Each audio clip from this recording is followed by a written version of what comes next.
Hi, I'm Masahiro Sakurai. Today I'd like to introduce you to the new Super Smash Bros. Game for the Nintendo Switch. Many fighters have appeared in the series. I'm sure you're all eager to find out who will be joining the roster this time. Please, take a look.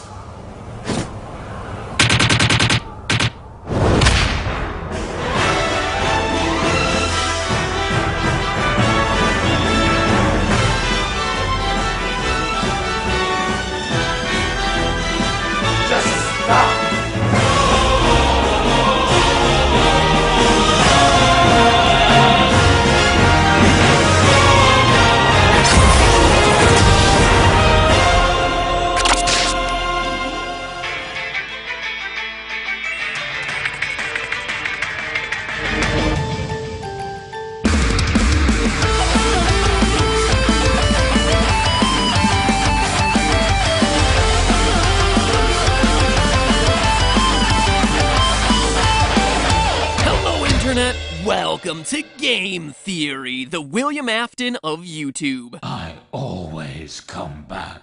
So here's something crazy. You know how every FNAF game tends to have 5 main nights, a bonus 6th night that gets you more lore hints, and then a challenge mode 7th night where you customize all the animatronics? Well, look at the games. We have 5 main games bearing the 5 nights title, a bonus 6th game that was mostly for lore, and now a 7th standalone release where you customize the animatronics. The game releases directly mirror the gameplay! Either Scott is a mad genius, or I'm thinking about things way too hard. You try to read into every little thing and find meaning in everything anyone says, you'll just drive yourself crazy. I heard you last time, Mr. Hippo! But guess what, you Barney reject? Reading into every little thing is the only way to have this series make any sort of sense whatsoever. Case in point, today's episode. With the final novel out and Ultimate Custom Night picked to shreds, it finally feels like the story of FNAF is at its end. Or at least the Afton storyline is at its end. The series will probably come back to tell another story in the same universe later. I mean, it's exactly what Scott did with FNAF 4, the quote-unquote final chapter, of the original FNAF story. I see what you did there, Scotty. It's the final chapter of the original story. But oh no, friends, he wasn't done. He even ended that teaser with a question mark if you brighten that screen up enough. Man, Scott, you really wanted to leave the door open for more games in the series, didn't ya? You were milking it more than I was. Or, I guess we're both milkmaids at the teat of Freddy Fazcow. Anyway, as they say in FNAF World, the pieces are in place for us. So it's time to take one final step back and put every single one of those pieces together into this, my final timeline for the final FNAF game. Though, let me save you some work. If you brighten the image you see on screen right now, you'll see that there's a question mark there, since, you know, I always come back. And if he comes back, well, I gotta pull myself a Samurai Freddy and pursue the anime Fox of Truth wherever it may lead. Let's do this. Now, putting together a final timeline of events for this series is incredibly challenging and requires us covering a lot of really minute details from literally every element the series has ever released. This is my longest, most involved theory in 7 years, covering every square inch of the series. So fair warning that this episode is not for the faint of heart. It is extreme. A way for me to simultaneously flex my knowledge of the minutiae of this series, all while trying to come up with a satisfactory answer to pretty much every question it has ever thrown our way. And of course, there are some questions that don't have clean answers, which I'll be calling out for you as I go. So for those of you who want to take the challenge and attempt a timeline on your own, let me first explain my thought process. As I was writing this episode, there are 3 hard and fast rules that I applied. First, it's important to note that I put greater emphasis on information that was released more recently in the series. While, yes, everything in the series is important, by FNAF 4 and even more so Sister Location, we can assume that Scott had a complete picture of the story in his mind. It's easy to forget that FNAF 1 was going to be Scott's final game after years of trying to be a game designer and hitting dead ends. Do you really think that he imagined a lore so deep that it would cover 8 games, 5 books, and countless teasers? That he predicted his story would be so massively popular that it would involve undead purple people way back when we were all just making memes about Foxy Swiggity Swooty coming for that booty? Probably not. So it's safe to assume that the newest information we're getting in the games is the most accurate in pointing to the final story he's looking to tell. So that's rule number 1. Rule number 2, adhering to key dates and events. Now, there isn't much that's certain in this story, which means that the things we do know must serve as fixed points that the other details fit around. We know for a fact from FNAF 1 phone calls that the animatronics are allowed to walk around freely until the bite of 87. We know from FNAF 3 calls that the golden spring-lock suits are eventually retired to a back room after a tragedy at a sister location, the FNAF 4 Bite, which itself takes place in 1983. FNAF 3 also tells us that at some point William Afton tries to dismantle the robots, whose spirits rebel, causing him to become Springtrap, eventually getting himself sealed up behind a wall until the workers at Fazbear Fright discover his body and set him loose again. Details like those have to be our guideposts if we're having any hopes of getting anywhere in the story. And lastly, rule number 3, realizing that this isn't just a simple linear timeline. It's clearly established in the games that multiple Fazbear locations exist at the same time, and that the events in one affect what happens in other locations. For proof, just look at Phone Guy in FNAF 3. Welcome to your new career as a performer/entertainer for Freddy Fazbear's Pizza. Right now we have 2 specially designed suits that double as both animatronic and suit. After learning of an unfortunate incident at the sister location involving multiple and simultaneous spring lock failures, the company has deemed the suits temporarily unfit for employees. This not only tells us that the first Freddy Fazbear's Pizza had 2 golden suits, but also that the first Freddy's was open at the same time as the FNAF 4 Freddy's. The spring lock failure in the FNAF 4 location prompted the yellow suits to be retired in the FNAF 1 location. In short, a lot of these events overlap. Restaurants often stay open for years beyond what we see in the games, and everything weaves together in a way that's much more complicated than simply saying, this restaurant opened, kids died, it closed. The next one opened, kids died again, it closed. In all honesty, I suppose you could simplify it to that level, but we're not going to. I am holding myself to a higher standard. A slightly higher standard, but a higher standard nonetheless. So with those 3 logical rules in place, let's get analyzing. To begin, we have to identify who William's first victim was. Now,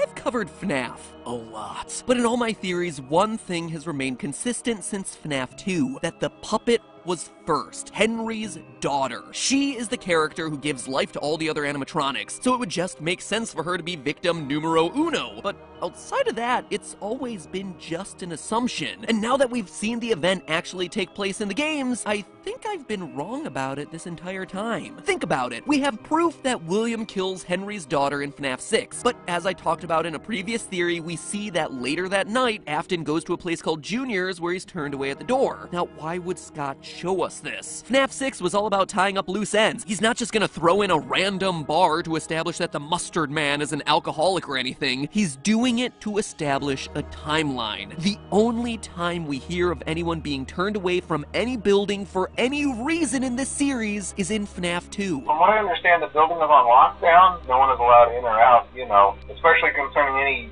previous employees. And the name Juniors makes sense in Scott's classic way of giving us clues that are meant to clarify things, but really just end up confusing all of us. Remember, FNAF 2's location is the Grand Reopening, a second Freddy Fazbear's Pizzeria location, a junior location, if you will. And lastly, to further solidify the puppet coming later in the timeline, remember why Freddy's closed in the first place. It wasn't due to murders or animatronics going haywire. According to the FNAF 1 newspapers, people just got weirded out by a place where kids disappeared. Quote, after a long struggle to stay in business after the tragedy that took place there many years ago, Freddy Fazbear's Pizza has announced that it'll close by year's end, end quote. This all means that the missing children's incident where 5 kids go missing at a Freddy Fazbear's Pizza must be the first event of the timeline. William Afton uses the Spring Bonnie suit to lure 5 kids to the back, employees-only safe rooms that we hear about in FNAF 3, hiding their dead bodies in the animatronic suits. We can even figure out the order of who was killed when based on clues hidden in Ultimate Custom Night. We know with 100% certainty that Chica was first based on one of her death lines. I was the first. I have seen everything. That's about as explicit as you get with these games. From a storytelling standpoint, I hate that Chica's first because it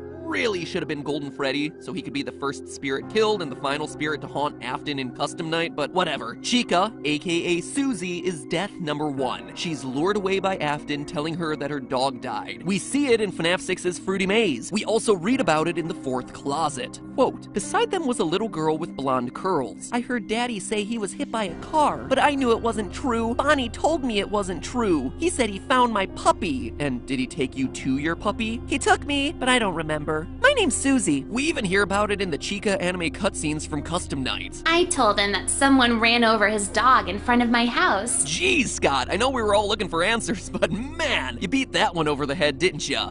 Not that I'm complaining, but that one was a bit overly obvious, and then all the other ones are just so damn obscure. Just gotta find a better balance here, man.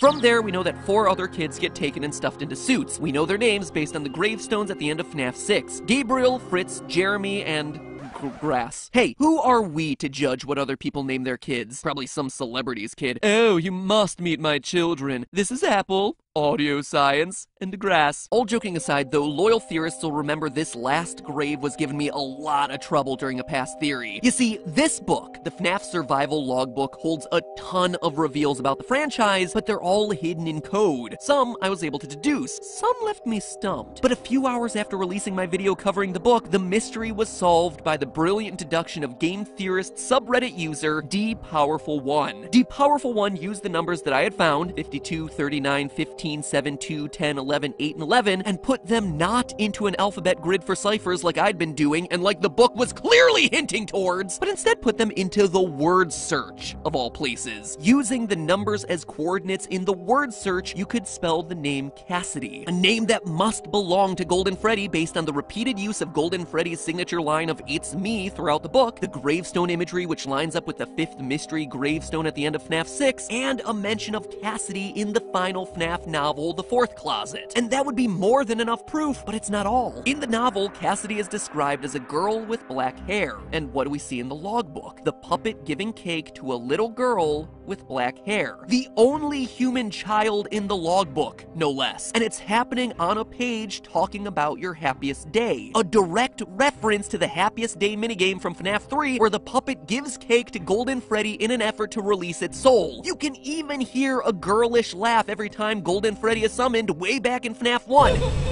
Literally everything about this reveal lines up. Everything, of course, except for the pronoun of he being used to talk about the one you should not have killed throughout Custom Night, which, as we established last episode, is referring to Golden Freddy. But consider this, Golden Freddy is a male character. He's Freddy Fazbear, he's Fredbear, regardless of the spirit that possesses it. So the gender confusion works here. Scott even used that to his advantage in the casting call, where he was specifically looking for auditions where, quote, the gender should not be immediately clear. It should work as either a young boy or a young girl. FNAF, teaching kids that gender is fluid, but only if you spend 4 years picking apart its obscure lore. Yeah, by the way, FNAF is 4 years old this August. It's crazy, right? Wow, I've been doing this for a long time.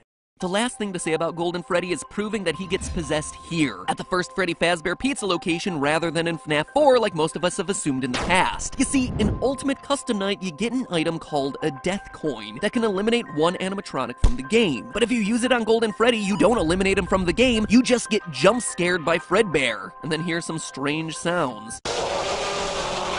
Ah!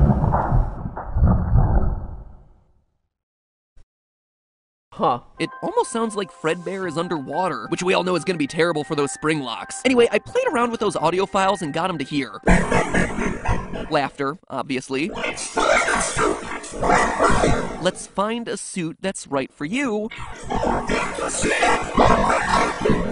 And there was more fantasy and fun where I came from. That last one feels really random, right? Like, argh, I'm an angry spirit who just killed you, but let me tell you about my love of fantasy, fairies, and long walks on the beach first. I'm very in touch with my emotions. However, the phrase fantasy and fun is a direct reference to the first game in the franchise, where Phone Guy welcomes you to Freddy Fazbear's Pizza, a magical place for kids and grown-ups alike, where fantasy and fun come to life. It's Scott telling us that Golden Freddy is the same spirit who speaks to the crying child via the Fredbear plush at the end of FNAF 4, but who dates all the way back to the first pizzeria and the missing children's incident. Phew, you got all that? Good, because that's the easy stuff. Well, not easy, obviously, considering I'm on page 4 of this script and I've only just talked about the first event in the series. But there is consistent logic and evidence to back it all up. However, it's at this point that things get messy from a timeline standpoint. You see, right now there are 2 dangling threads of events that directly conflict with each other. 1, the first Freddy Fazbear location has to close so it can reopen sometime before 1987. However, it has to remain open at least until 1983 when the FNAF 4 bite happens, the event that prompts Phone Guy to call back to the FNAF 1 location informing them that the Springlock suits are being retired. Welcome to your new career as a performer/entertainer for Freddy Fazbear's Pizza. Right now we have 2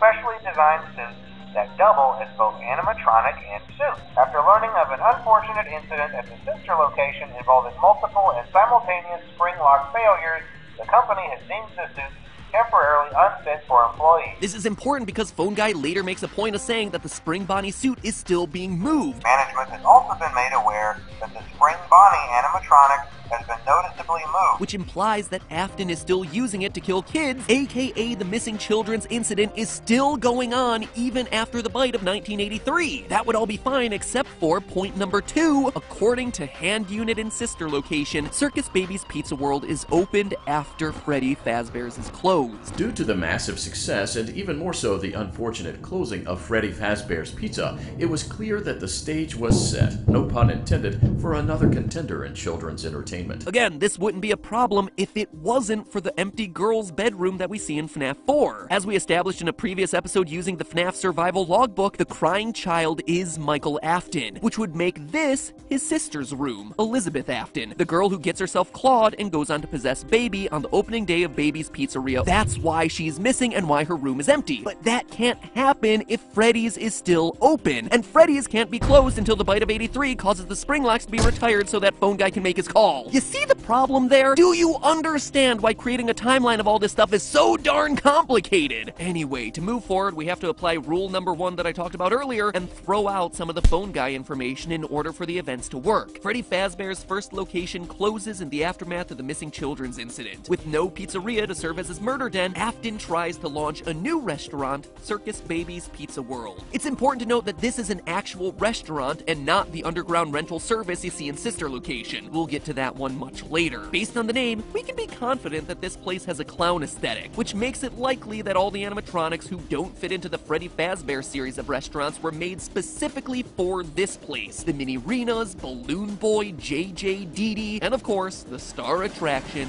Baby. Notice how they all even look alike. However, on day 1 of the restaurant opening, Elizabeth, Afton's daughter, finds herself alone with Baby and gets herself clawed. We know that it's closed on day 1, both from Baby's story and Sister Location. Did you know that I was on stage once? It wasn't for very long. Only one day. And from this hidden news story about a supposed gas leak posted on Scott's website in the lead up to the release of the game. This in turn explains a lot of the weirdness going on in FNAF 4. Why Elizabeth's room is empty. Why Michael Afton has nightmares of animatronics with stomach mouths. And why William locks Michael in his room and has so many surveillance cameras following him around. He doesn't want what happened to his daughter to also happen to his youngest son. You see why it's so important for Circus Baby's Pizza World to happen before the events of FNAF 4? Before 1983? A lot of pieces fit in place if it does. Anyway, in the aftermath of the tragedy, he buries Baby and most of the other humanoid characters underground in a facility that we'll eventually explore in Sister Location. The rest go on to the new and improved Freddy Fazbear's Pizzeria, which is set to reopen. But first, running parallel to all of this, and I mean all of it, is Fredbear's Family Diner. Not the sister location we visit in the game's Sister Location, but the only sister location actually called a sister location by Phone Guy during his FNAF 3 calls about Springlocks. An unfortunate incident at the sister location. We know for a fact that Fredbear's Family Diner is the FNAF 4 location based on this purple hat teaser that came out with the release of the game. Right in the image, look down in the bottom right-hand corner and fill in the blanks and you get yourself property of Fredbear's Family Diner. We also know that it should fit here in the timeline because of one small detail that Scott made note of with the release of FNAF 4's Halloween edition. While Nightmare Puppet and Nightmare Mangle weren't canon, he made it clear that Nightmare Nightmare Balloon Boy was. Now, if I'm right about Circus Baby's Pizza World and the red-cheeked design of its characters, then the crying child would have come across Balloon Boy. He existed at this point in the timeline. But because both the puppet and Mangle don't exist until the FNAF 2 location, neither of them would be appearing in his nightmares. Therefore, not canon. Therefore, the timeline continues to make sense. So at this point, we know how the story goes. William is working there as what appears to be a suit technician. Michael Afton, aka the crying child, has witnessed his friends and maybe even his sister get killed. I mean, he's even locked in the supply closet with what appears to be the body of Golden Freddy. Safety is top priority at Freddy Fazbear's Pizza,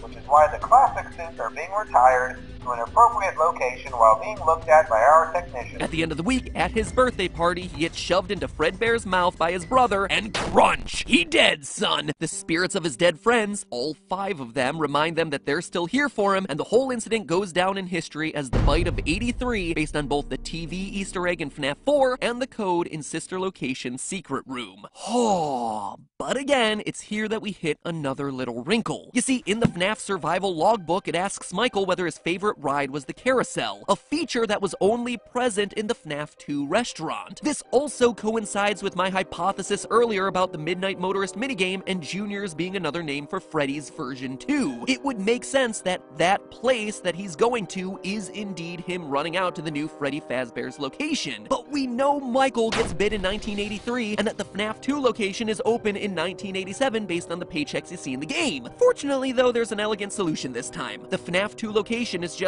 open earlier than we thought. Remember, Fredbear's Family Diner being open doesn't preclude a new Freddy's location from also being open at the same time. The new and improved Freddy Fazbear's Pizzeria is just open earlier than we all thought, at least as early as 1983, and continuing through 1987 when a new series of murders happens and the Bite of 87 gets it closed down. This all allows Michael to visit that place again, have the carousel be his favorite, but still die in 1983. Because William doesn't want to lose another child, especially since he's in his own killing spree, he puts security cameras everywhere and uses the illusion sound discs first introduced in the Twisted Ones novel to scare Michael away from the restaurant. That's what he means by he'll be sorry when he gets back. William is intentionally locking him in his room, giving him nightmares, hence why Michael is so scared by the time we see him in FNAF 4. Additionally, Ultimate Custom Night proves that the nightmare animatronics are just that, nightmares, illusions. This time, there is more than an illusion to fear.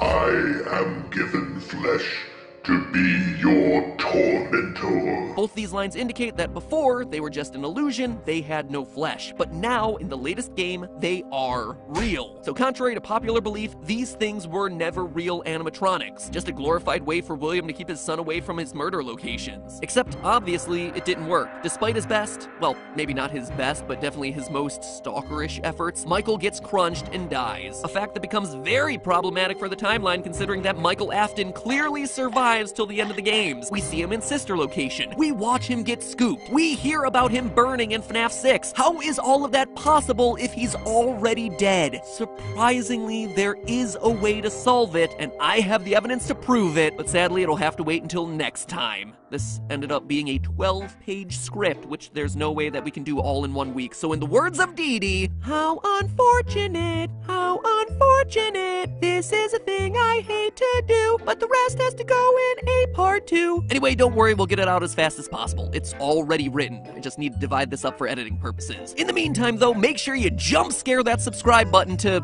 well, who knows what it does at this point, but it makes me feel good about the effort I put into this video, which is really nice, so make me feel good. It also improves the likelihood that you're gonna see the conclusion of this episode, which is even better! And in the meantime, if you missed my last FNAF theories, well, watch the ones from FNAF 6, linked on screen right now. You'll need them to really understand part 2 of this theory when we get into the more recent events. Now, if you'll excuse me, remember, that's just a theory. A game theory! I've gotta go roll into recording part 2 right now, so I'm gonna go do that. Yeehaw! Final FNAF theories!